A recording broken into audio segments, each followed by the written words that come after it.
Près de 40 ans après les faits, les témoignages de ces anciennes nageuses de Font-Romeu publiés dans les colonnes du journal L'Équipe résonnent comme un coup de tonnerre au lycée climatique.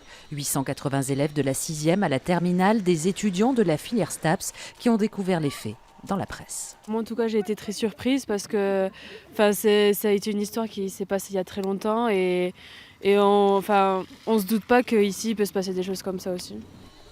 Les jeunes sportives rencontrées à l'entrée du lycée affirment ne jamais avoir été témoins ou victimes de harcèlement de la part d'un entraîneur, mais certaines ont bien conscience de leur possible emprise sur leur vie d'adolescente.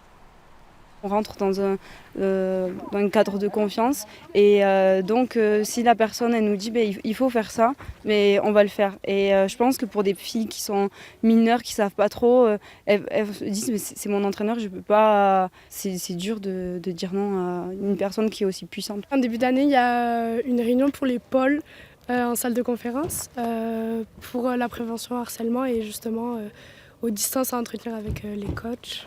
La prévention, essentielle pour le proviseur du lycée.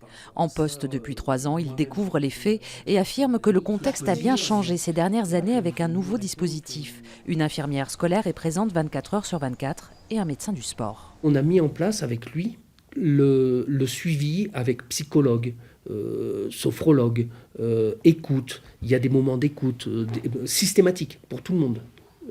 Ou spontané, et qui fait qu'il y a tout un panel d'interlocuteurs possibles à tout moment pour écouter, pour déclencher des procédures.